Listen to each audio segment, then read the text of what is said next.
Bonjour à tous, je vous invite à vous abonner à cette chaîne, à aimer, à partager, à commenter ces vidéos, c'est très important. C'est une manière de nous soutenir. Merci à vous tous. Et tout de suite, nous retrouvons Valentin Schirmer. Bonjour Valentin. Bonjour Clémence. Alors, oui, vous... Vous pouvez pas savoir à quel point je vais bien aujourd'hui. Hein. Ah oui, comme la dernière fois, vous avez un sacré teint aujourd'hui Valentin. Qu'est-ce qui vous rend si flamboyant ce matin ? Ce matin, je me lève, 2 informations principales Clémence. D'abord, la journée de la femme, c'est fini. Oui. Voilà. Et deuxièmement, on en est à 3 jours d'Angleterre-France. Alors comme pour ce qui est des femmes, on a déjà Emmanuel Noël qui récite des dépêches de l'AFP entre 2 annonces de bonnes affaires sur l'électroménager. Je vais me concentrer sur le rugby. Ah, ça vous fait rire, la misogynie crasse. Hein. Oui. Je vais me concentrer sur le rugby. Surtout que c'est vraiment du concret parce que vous venez de l'engueuler en plus, C'est Emmanuel vrai. Noël, sur sa dépêche AFP. Vous me connaissez Clémence, je ne suis pas l'opposant le plus farouche au pinard et pourtant c'est plus fort que moi. Chaque année, je suis plus impatient devant le crunch que pour le Beaujolais nouveau. Ah oui. C'est sans doute de famille, hein. J'en profite pour glisser une petite anecdote vraiment véridique. Ma sœur aînée, ayant eu la très bonne idée de naître un jour de France-Angleterre, mon père a failli rater l'accouchement. La légende raconte même que dans le feu de l'action, il l'a pris pour ma grande sœur pour un ballon de rugby, il a tapé la chandelle. Bon derrière, c'est pour ça qu'on comptait sur moi pour l'intelligence, hein. C'était quand même pas la plante verte qui a poussé le plus haut dans ma famille, ma grande sœur. Enfin bon. Revenons-en à cet événement absolu du ballon ovale. Salue la sœur de Valentin.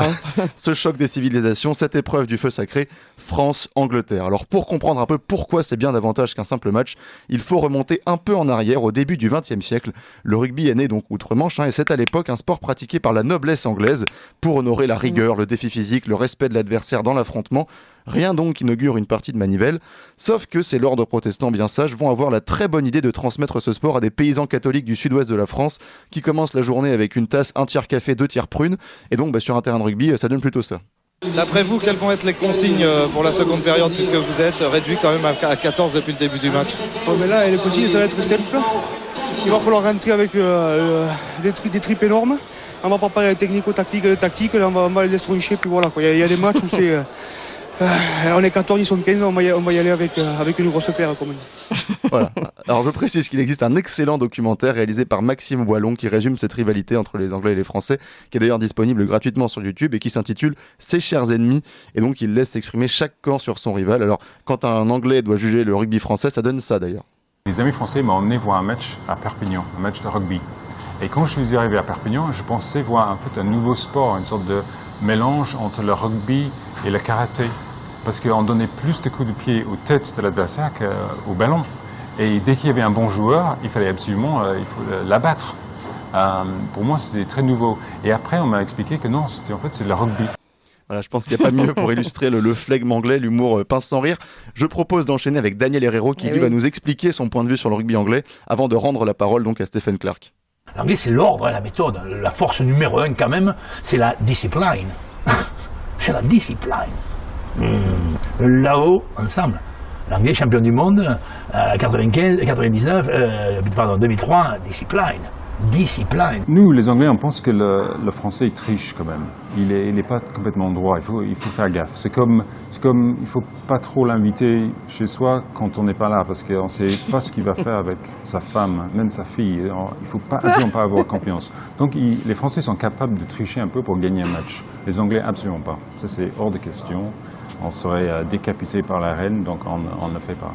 Voilà, on a bien compris le fond du problème. C'est de l'humour, hein, Clémence, faut pas vous étonner. D'un côté, les nobles coincés du derrière se contentent de jouer selon la règle avec le culte de la rigueur et de l'épreuve physique, et de l'autre, des espèces de paysans fourbes qui compensent leur totale indiscipline par un génie du jeu, ce que nos amis d'outre-Manche appellent avec respect le French flair.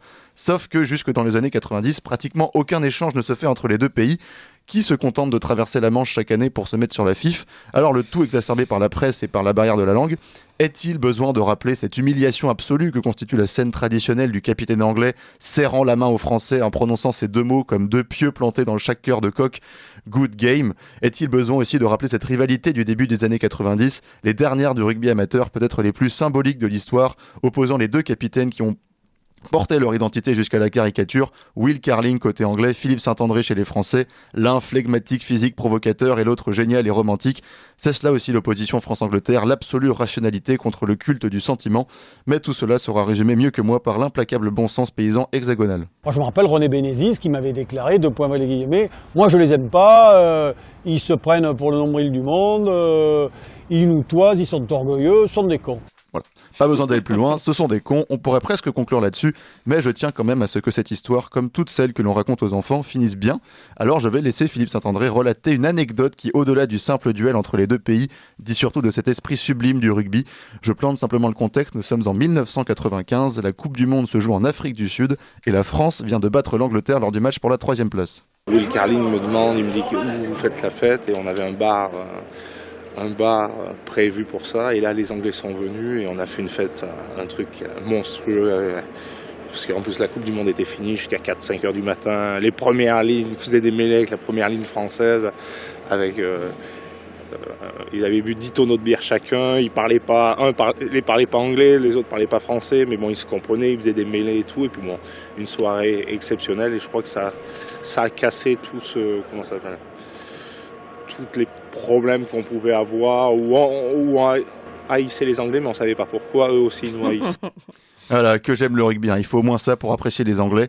Alors oui, malgré l'affrontement, malgré la sempiternelle opposition, il subsiste ce savoir insensible au temps et au chauvinisme, que l'adversaire est un homme, et parce qu'il est homme, il est digne de respect et donc d'amitié. Et ce serment se renouvelle chaque dimanche après la douche au son cristallin des chopes qui se croisent et des voix qui s'unissent. Le rugby, en somme, c'est s'abîmer sur l'herbe et s'aimer dans la mousse. Oh là là, qu'est-ce que c'est beau, Valentin Schirmer, vous nous entraînez loin aujourd'hui, merci beaucoup. Vous appréciez cette émission? Alors aidez Radio Courtoisie à en produire d'autres, en indépendance totale. Rendez-vous sur soutenir.radiocourtoisie.fr. Merci d'avance.